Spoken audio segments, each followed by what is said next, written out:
Yeah, so Carrington is a dirty player, probably the dirtiest player in the league. And then she has the audacity to go online right after her ejection and claim that she got ejected because of racism. She definitely learned well from Angel Reese. Whenever something goes against you, just pull out that race card. I think she's jealous of my natural blonde hair. She'll never have this hair. I literally got clotheslined in the air, and this clown has to turn it into race. A fast break, Sophie Cunningham wide open. Nothing but clear court in front of her. 2 points, done. That's how it should have ended.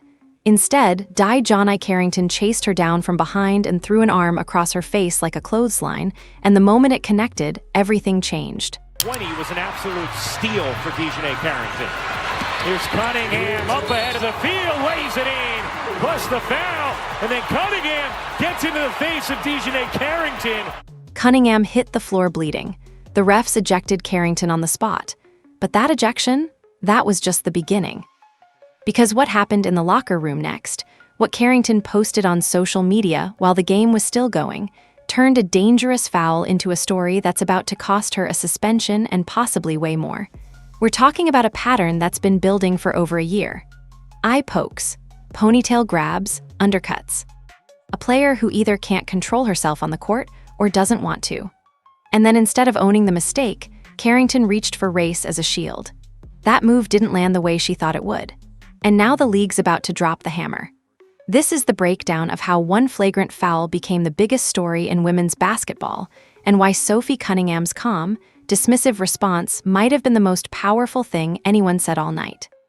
The play itself happened fast. Sophie Cunningham was running a fast break with nothing but open floor stretched out in front of her. This is the kind of possession that happens dozens of times across the league every single week. A defender got beat, the offense had numbers, and Cunningham was heading toward an easy 2 points. Routine basketball, the kind of play you barely notice because it's so normal. But DiJonai Carrington saw it differently. Instead of getting back on defense and accepting the bucket, she chased Cunningham down from behind. Most players in that situation either give up the chase or try to make a play on the ball. Carrington made a choice that changed everything. She wound up her left arm and swung it straight across Cunningham's face and neck area like she was throwing a clothesline you'd see on a football field, not a basketball court. The thing that made this different from a normal hard foul was the mechanics. There was no jump, no reach toward the rim, no actual attempt to contest the shot. Her arm came across horizontally at head and neck level, and it was clear from every angle that this wasn't about the basketball. This was about sending a message, or stopping Cunningham, or just pure recklessness. The impact was violent enough that Cunningham hit the floor hard enough to draw blood. But here's the moment that got lost in all the chaos that followed. Cunningham somehow got up, still bleeding, and finished the play. She banked in the layup. She knocked down the free throw right after. Blood on her face, pain shooting through her, and she completed the possession anyway.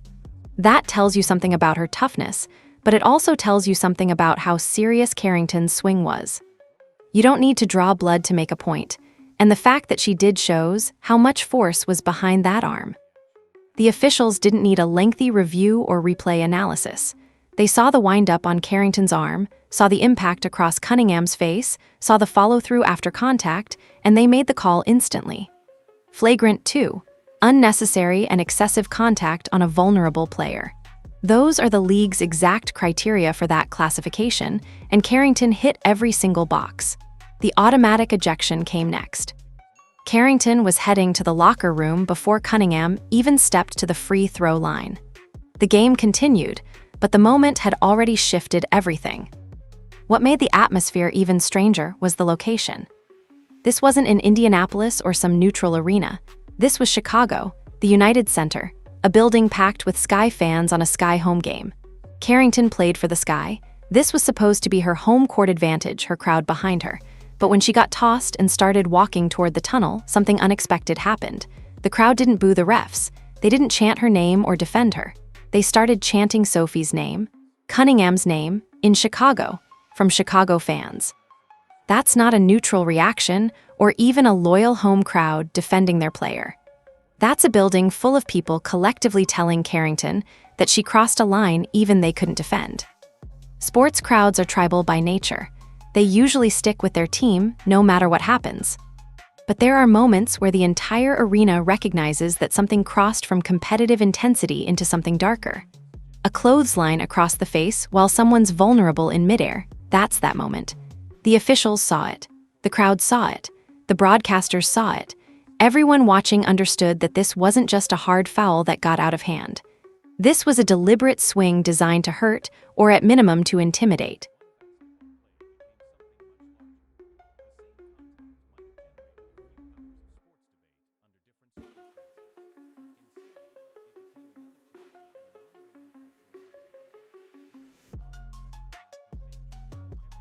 Craziness going on in the Hold on.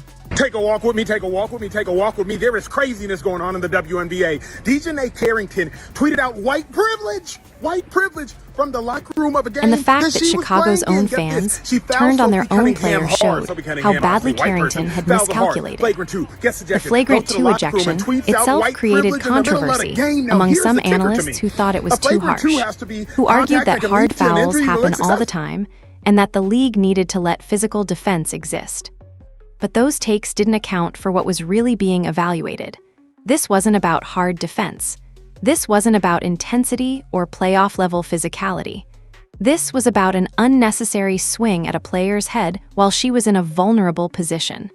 The league has to protect players from that kind of contact, has to draw a line somewhere, and Carrington had stepped well over it. The ejection was the right call. But that ejection was just the start of the story. It was the on-court incident that everyone saw and understood. What came next? What Carrington did in that locker room turned one flagrant foul into something way bigger, something that would haunt her for the rest of the season. When the flagrant 2 on Cunningham dropped, it didn't exist in a vacuum. Basketball analysts, reporters, and even casual fans immediately started connecting it to a longer history. This wasn't the first time Carrington had hurt someone with reckless play. This was the latest incident in a pattern that had been building for over a year, and the league had somehow let it keep building without real consequences. People started pulling up old footage, digging through game film, and suddenly the narrative shifted from one bad foul to this is who this player is on the court. Rewind to the 2024 playoffs. Connecticut versus Indiana. Carrington's hand landed directly in Caitlin Clark's eye during the first-round series, not a light poke, not incidental contact, a direct hit to the eye that left Clark with a visible black eye that lasted for days. This wasn't some minor scrape that nobody noticed. Clark's face showed the damage, and it showed up in the national coverage because it was so obvious. But here's the wild part, no foul got called on the play at all. Carrington somehow managed to avoid getting flagged for that contact, and when asked about it later, she claimed she had no idea how her hand ended up in Clark's eye. That explanation might have worked if it was an isolated incident, if there was some way to write it off as accidental or incidental. But it wasn't isolated. It was a preview of what was coming.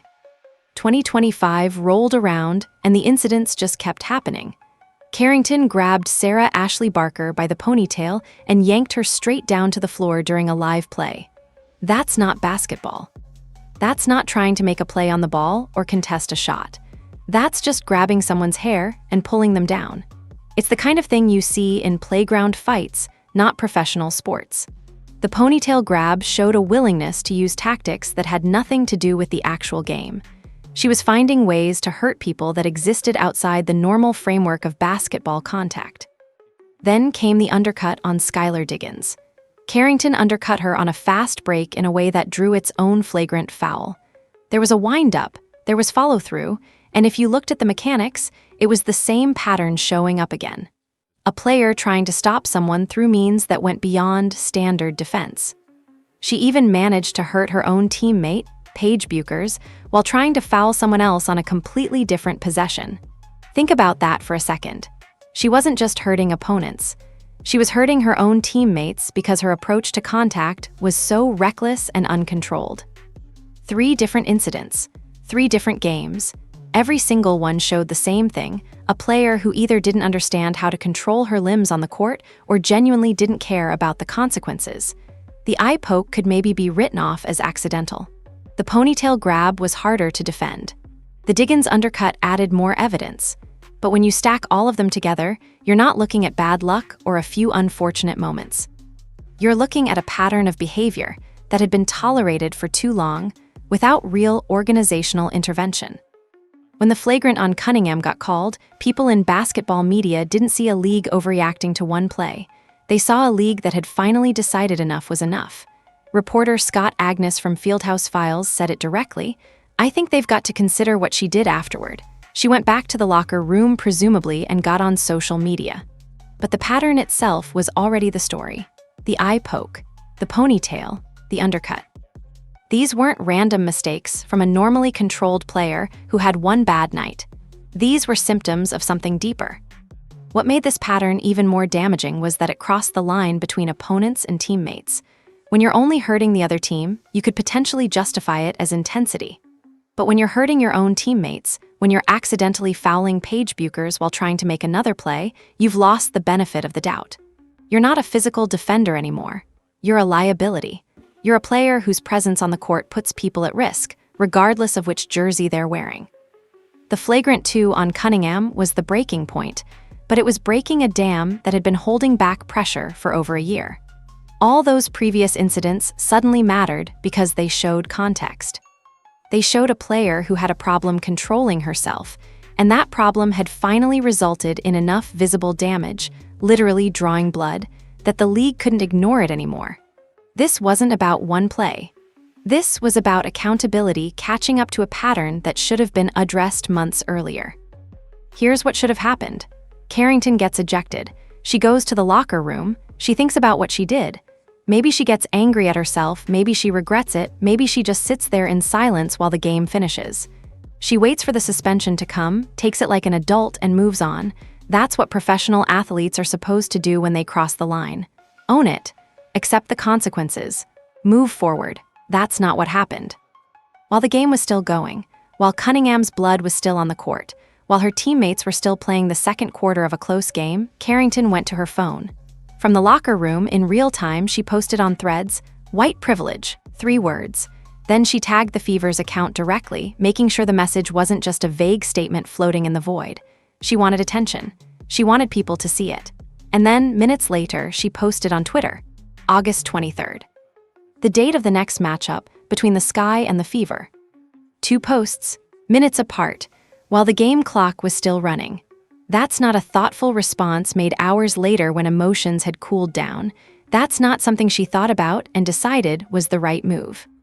That's a player reacting in real time, trying to control a narrative while everything was still hot. The spread was instant. Basketball media accounts picked it up within minutes. Fan pages reposted it. Screenshots went flying around social media before the final buzzer even sounded. That August 23rd post especially got interpreted by a lot of people as something closer to a threat than a schedule reminder. When you're ejected from a game, when you just committed a violent foul, and then you post the date of the next matchup between the teams, people read that in a specific way. They read it as, "This isn't over, I'm coming back at you." Whether that's what Carrington meant or not doesn't really matter. That's how it got received. That's how basketball fans and social media interpreted it. The timing made it even worse. This wasn't a slow burn story that built over a day or two as people gradually learned what happened. This caught fire while fans were still watching the game live. People watching the broadcast saw the ejection, then immediately started seeing screenshots of the posts while the game was still going. The two became inextricably linked in people's minds. One brutal foul. One player losing control. One player then losing control even further on social media. The narrative wasn't complicated. What made the white privilege framing particularly tone-deaf was that almost everyone in basketball media immediately recognized what she was doing. She wasn't making a statement about systemic inequality. She wasn't pointing out something meaningful about how the game is officiated. She was deflecting. She was trying to flip the conversation away from her own recklessness and into a different lane entirely. It's a tactic that gets deployed when someone wants to change the subject, when they want to make the conversation about something bigger than their own actions. The problem was context, and everyone in basketball knew the context. Sophie Cunningham had been ejected for a flagrant 2 the year before. She got tossed for unnecessary and excessive contact, just like Carrington did. And when it happened, Cunningham didn't post angry messages on social media. She didn't drag race into the conversation. She didn't post threatening dates of future games. She accepted the ejection. She took her suspension. She moved on. That's what made Carrington's posts land so badly. Cunningham had already shown how a professional handles that exact same situation. The narrative from Carrington's supporters and from some of the Sky organization was supposed to be about systemic issues in how women's basketball is officiated. Maybe there's a real conversation there. Maybe there are legitimate points about how different players get treated. But that conversation can't exist when it's being used as a shield for a clothesline. That conversation can't exist when it's being deployed in real time to distract from blood on the court. Basketball media didn't buy it. Neutral fans didn't buy it. Even Chicago fans, watching their own team's player, didn't buy it. The coverage immediately shifted to something more critical. This wasn't about a dangerous foul anymore. This was about a player who committed a dangerous foul and then tried to deflect accountability by playing a race card that had nothing to do with the actual play. And that move, that strategic decision to post those messages, was what transformed a flagrant 2 ejection into something that would require supplemental discipline. The same game had multiple controversial moments. The Cunningham-Carrington incident wasn't the only time officials made a questionable call or a situation spun out of control. But the way different people and organizations responded to their own controversies tells you everything about why Carrington's situation is about to blow up in her face. In the third quarter, Caitlin Clark drove to the basket. She got bumped off balance by Natasha Cloud, a defender who initiated contact. Clark stumbled out of bounds, trying to catch herself from falling completely over. In the process of trying to regain her balance, she brushed into referee Genesis Paramount. It was incidental contact, the kind of thing that happens dozens of times a game when players are scrambling to stay upright. The referee called a technical foul on Clark, claiming she had intentionally seized out the official and used a forearm. The word intentional is doing a lot of work there, because when you watch the replay, there was nothing intentional about it. Clark had been hit by a defender, was trying to avoid falling, and made contact with the official by accident in the process. Clark threw her hands up and asked for what? Because from her perspective, from everyone's perspective watching the replay, there was no reason for that technical. She hadn't done anything intentional. She'd been wronged by the defender who wasn't called for the foul, and then she got penalized for an accident. It was one of the worst calls of the season, the kind of thing that basketball fans and analysts immediately recognized as a mistake. But here's where the contrast becomes important. Coach Stephanie White got her own technical for arguing about Clark's technical. She yelled, "That's bullshit," from the sideline, which is technically against the rules, and she got penalized for it. But here's what White did next. She went to the press conference and called the whole situation what it was. A bad call made on a player who lost her balance from contact. She didn't start. She didn't make excuses. She didn't try to hide what happened. She just said it clearly, and she let it be known that she thought the officiating was wrong. The Fever's front office didn't sit around and wait for the league to figure things out. They appealed the technical almost immediately. And here's the wild part. Within 2 hours and 20 minutes of the final buzzer, the WNBA rescinded Clark's technical completely. The league looked at the replay, agreed it was wrong, and fixed it. Clark had actually told ESPN's Holly Rowe right after the game, "I'll see you on Tuesday," like she already knew the league would correct the mistake. She was right. The system worked. A bad call got identified, reviewed, and reversed in a couple of hours. Now flip to what happened with Carrington. The flagrant 2 itself got classified quickly. The officials made a call on the court, it was reviewed, and it stood. That decision process was fast and efficient. The criteria for unnecessary and excessive contact on a vulnerable player were clearly met, so there was nothing to appeal or reverse. Everyone understood why Carrington got ejected. But the posts, the white privilege message, the August 23rd date, those just sat out there spreading across the internet like wildfire with no response from the Sky organization. No damage control, no statement clarifying what happened or addressing the social media situation. Coach Tyler Marsh got asked about it after the game and said he was just now hearing about it, had nothing else to add. That was it. That was the organizational response. Silence. Compare that to the Fever. Their front office was organized, decisive, and protective of their player. They saw an unfair technical, they immediately appealed it, and they got it reversed. Their locker room was confident, already looking ahead to the next game, already moving past the chaos. Their players were calm and professional. They didn't post angry messages. They didn't make threats. They just went out and beat the Sky by 4 points, and they did it with poise while everything around them was falling apart. That gap, quick justice for Clark, organizational silence for Carrington, is exactly what amplified the story. If the Sky had come out and addressed the posts immediately, if Coach Marsh had said something like, "Those posts don't represent our organization, and we're handling it internally," it might have deflated the story. It might have kept the focus on the basketball incident instead of expanding into this larger narrative about race and accountability. Instead, the silence made it worse. It made it look like the organization had no control over its player. It made it look like they didn't have a response. It gave the story oxygen to keep growing. Because when the league starts asking questions, and they will start asking questions, the answer from the Sky organization is going to be, "We didn't know about it until after the game." That's not a good look. That's not the kind of situation that ends with just an ejection. The Fever protected their player, appealed the wrong call, and moved on. The Sky didn't protect anyone, not Clark, not Cunningham, and certainly not Carrington, who was left to face the fallout from her own posts with no organizational support or messaging to put it in context. While all this chaos was unfolding, while social media was erupting and the narrative was shifting, something important was actually happening on the basketball court. The Fever were taking over the game. Not because of drama or because they had numbers. They were taking over because they were the better team, executing better basketball, and maintaining focus while the Sky were falling apart. Indiana jumped out on an 8-0 run to start the game. This isn't a huge lead early in the first quarter, but it set a tone. The Fever came in ready to play, and 6 of those first 8 points came from Aaliyah Boston, who was establishing herself in the paint from the opening possession. But here's the thing that surprised people. Chicago actually led 23-22 after the first quarter. Even with Carrington getting tossed late in the period, the Sky stayed close.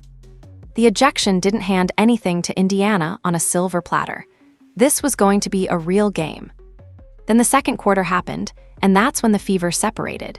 Indiana outscored Chicago 31-19 in the second quarter alone. 31 points.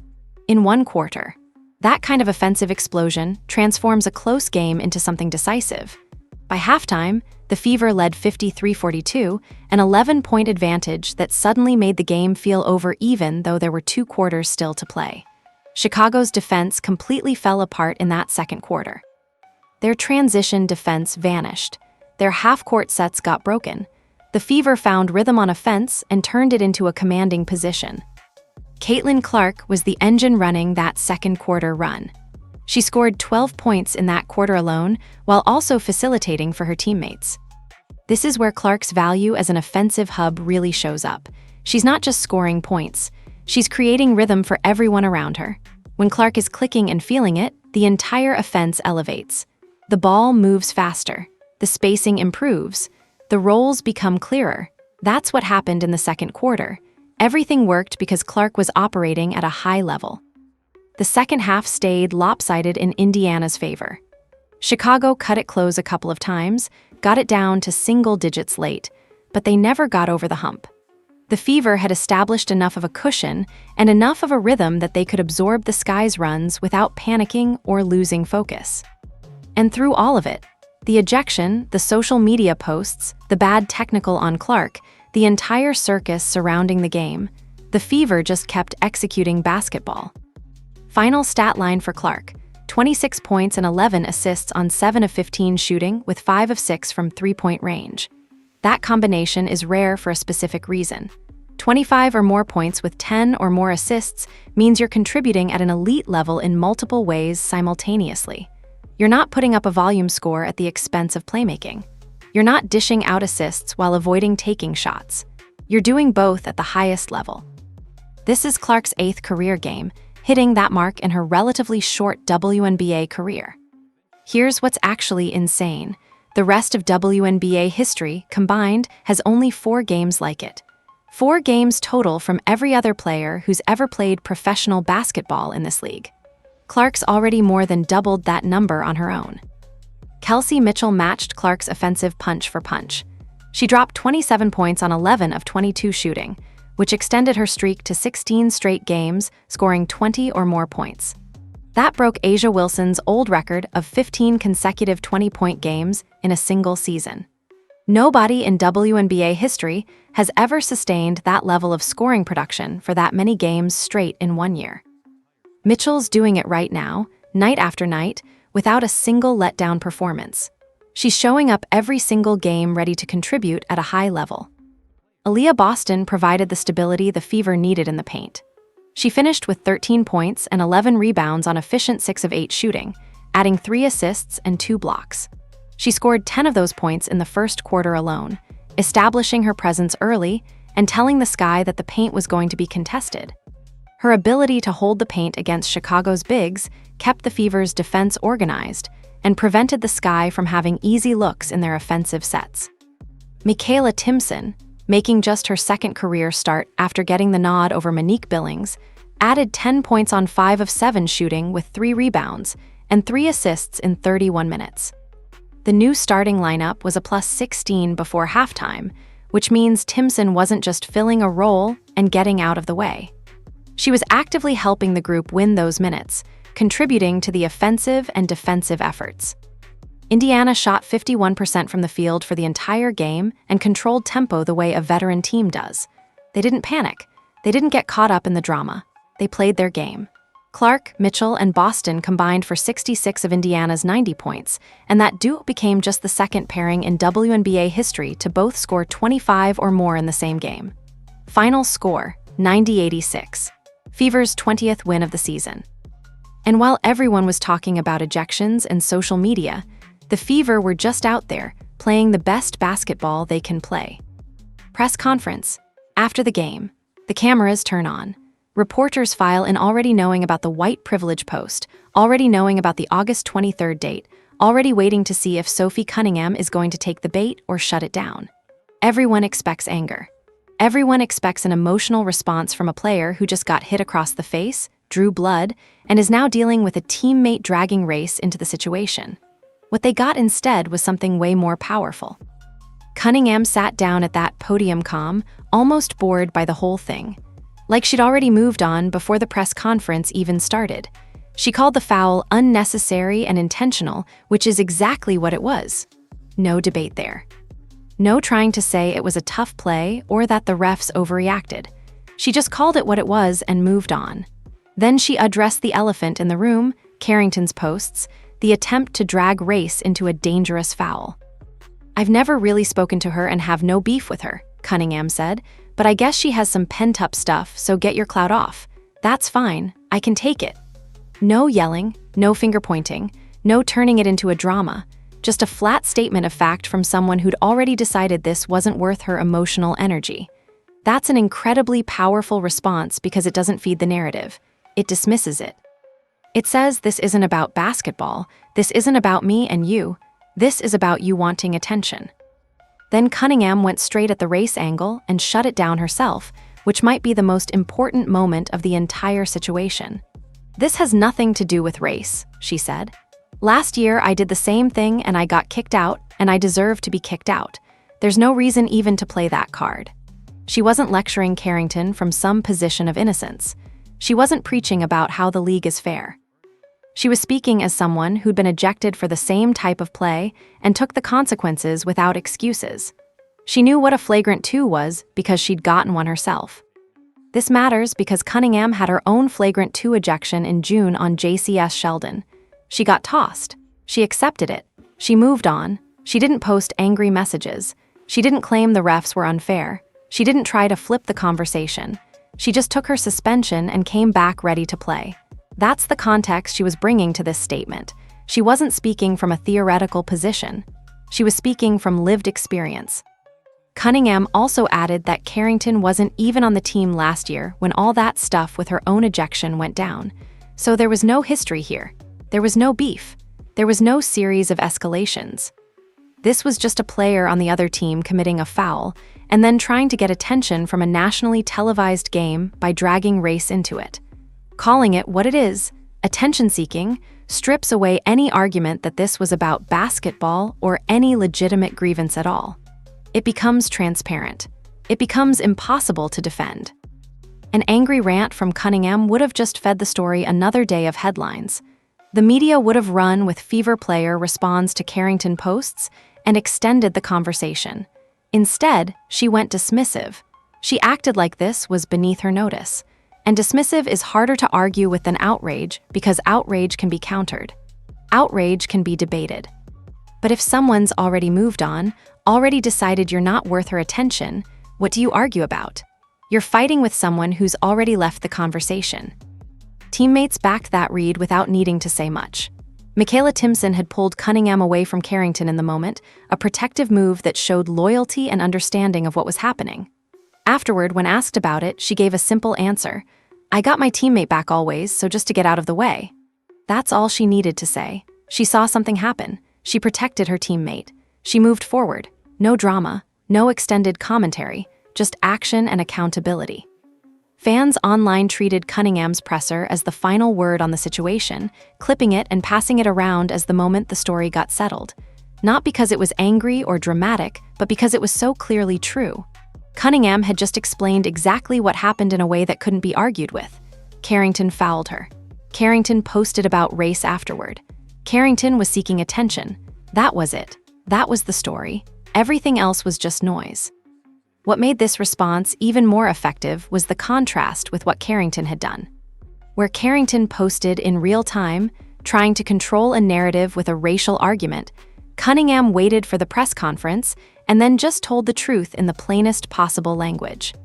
Where Carrington was emotional and reactive, Cunningham was calm and measured. Where Carrington tried to make it bigger than it was, Cunningham made it smaller. She made it obvious that this was just a player wanting attention and not worth the mental energy. The press conference didn't end the story entirely, but it defined it. It showed what professionalism looked like in the face of a dirty play and an unprofessional response. And it made it clear that Cunningham wasn't going to give Carrington the reaction she was probably hoping for. 2 locker rooms, same game, completely different vibes. One was confident, already looking ahead, already processing what happened and moving forward. The other was waiting for judgment.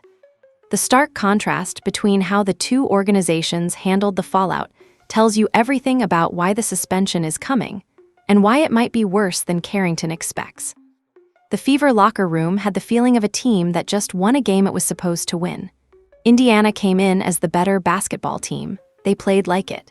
They beat Chicago by 4 points in a game that got disrupted by an ejection, a controversial technical, and social media chaos. That's not an accident. That's a roster built to handle pressure and execute when it matters. The confidence was there. The composure was there. These aren't players who panic when something goes wrong. They adjust. They respond, they finish. Clark and Mitchell had combined for 53 points. Boston had her double-double. Timpson had been efficient in her starting role. The entire team had maintained focus for 40 minutes while everything around them was falling apart. They didn't get distracted. They didn't get emotional. They just played basketball. That's what you're looking for from a championship-level team, and the Fever were showing it. Cunningham's demeanor in that locker room set the tone for everyone else. She wasn't spiraling. She wasn't demanding justice or revenge. She was just there, ready to talk to the media, ready to take the next game seriously. Her calm acceptance of what happened, her refusal to make it bigger than it was, gave everyone else permission to do the same. Nobody needed to be angry. Nobody needed to fight. They'd won. They were moving forward. Even Stephanie White's technical foul didn't rattle the organization. She'd said what she needed to say in the moment, defended her player, and then moved on. The appeal process was already underway. The technical was already being reviewed. The organization had taken action to correct the wrong. There was nothing left to do but move forward to the next game. The atmosphere was organized, professional. The kind of locker room that comes back the next game ready to execute the same way they just executed in this one. This is what poise looks like. This is what maturity looks like in a professional sports setting. Now flip to the Sky locker room. Or rather, flip to what we know about it from post-game comments and the organizational silence that followed. Carrington was off in the locker room posting on social media. Nobody seemed to be managing the situation. Nobody seemed to be controlling the narrative or preparing a response. The organization just kind of let it happen. Let the posts spread. Let the story grow. Let everything fall apart without intervention. When Coach Tyler Marsh got asked about the posts, he said he was just now hearing about it. "I'm just finding out about this," he said, with nothing else to add. That's not a good look. That's a coach who doesn't have control of his locker room.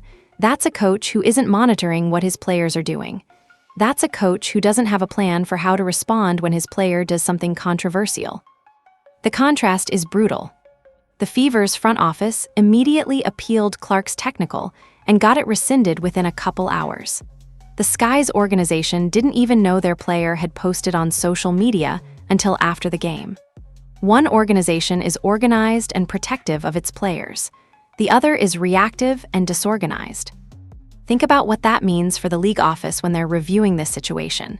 They're going to see an ejection on the court. They're going to see social media posts that dragged race into a dangerous foul.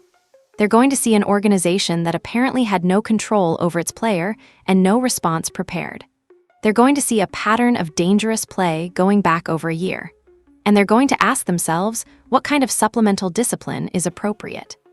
The Fever proved they can handle chaos. Clark got a bad technical, the organization appealed it, it got reversed. Cunningham got hit across the face, she handled it with poise, her teammates had her back, and the team won anyway. Everything was organized. Everything was controlled. Everything was professional. The Sky didn't prove anything except that they're disorganized. Carrington fouled out, and apparently nobody was there to guide her, to tell her to put her phone down, to prepare an organizational response. She just posted while the game was still going, and the organization found out about it afterward. That's not how you run a professional sports franchise. The Fever already had their story written by the time the game ended. We beat you. We handled adversity. We executed. We're ready for the next one. The Sky's story was, our player lost control, and we lost control of the situation. That's the narrative gap. That's why one organization is moving forward and the other is waiting for league discipline. The suspension is coming. It's not a question of if anymore. It's a question of how many games and whether the league decides to make this about more than just the on-court incident. When you're a reporter or analyst who covers this league, you start recognizing the patterns of how supplemental discipline works. And all the pieces are aligned for Carrington to get hit with something significant. The flagrant 2 itself was clear-cut. The league classified that instantly on the court. The criteria for unnecessary and excessive contact on a vulnerable player were met. Carrington wound up, swung horizontally across Cunningham's face, and made contact that drew blood. That gets ejected 100 times out of 100, but ejections aren't supplemental discipline. They happen in real time. The question now is whether the league is going to add additional punishment beyond that ejection. Reporter Scott Agnes from Fieldhouse Files spelled out exactly what the league would be looking at. I think they've got to consider what she did afterward. She went back to the locker room, presumably, and got on social media. The pattern of play stacked with the social media response is what transforms this from a dangerous foul that resulted in ejection into a dangerous foul combined with an unprofessional response that requires additional discipline. Let's be clear about the pattern. The eye poke on Caitlin Clark, the ponytail grab on Sarah Ashley Barker, the undercut on Skylar Diggins, the foul on her own teammate Paige Buchers. These weren't random mistakes. These were repeated incidents showing a consistent lack of control or a consistent willingness to play recklessly. When the league reviews this file, they're going to see year-plus history of dangerous play. And then on top of that, they're going to see a player who responded to being ejected by posting inflammatory content on social media. The white privilege post is the part that might actually extend the suspension beyond what it would normally be. If Carrington had just fouled out, accepted the ejection, and sat in the locker room quietly, the discipline might have been manageable. Maybe a game or two, maybe a fine, maybe just the ejection and nothing else. But the post, the attempt to deflect accountability by dragging race into a basketball foul, that changes the calculus. The league has to protect its players from dangerous fouling. That's non-negotiable. But they also have to make sure their league doesn't become a place where players can post threatening or inflammatory content on social media without consequence. The August 23rd post, read by a significant portion of the basketball world as a threat, or at minimum as inflammatory, is the kind of thing the league has to address. They have to show that social media behavior has consequences, that you can't use social platforms to escalate situations that happened on the court. Commissioner Jeannie Buss and the WNBA office are going to review this entire sequence. The ejection, the posts, the pattern of previous incidents, the organizational response, or lack thereof, from the Sky, the contrast with how the Fever handled their own controversy. All of it is going into a file that's going to determine how many games Carrington sits out. Here's what we can predict with reasonable confidence. Carrington is getting suspended. Probably multiple games. Possibly in the 2-5 game range, though it could be more depending on how seriously the league takes the social media component and the pattern of previous play. The ejection itself doesn't result in automatic suspension, but the circumstances around this ejection do. The Fever proved they can handle missing one player. They beat the Sky without Carrington on the court anyway. They didn't need her out there. But the Sky's season just got a little harder. If Carrington misses multiple games, the Sky are playing without a rotation player at a position where they already have depth issues. That's the consequence for Carrington, and for the Sky organization that should have managed this situation better. Chicago's coach Tyler Marsh probably wishes he'd handled the postgame differently. Instead of saying he just heard about it, he could have come out with a prepared statement condemning the posts, separating the organization from the statement, and making it clear that's not how the team conducts itself. That might have softened the league's response. Instead, the silence made everything worse. The league's going to see that as an organization that didn't have control or didn't care enough to respond. The Fever, meanwhile, are moving forward. They've got a player who handled adversity with poise. They've got an organization that appeals unfair calls and gets them reversed. They've got a roster that can win games while everyone around them is falling apart. They're positioned to be a problem for the rest of the league.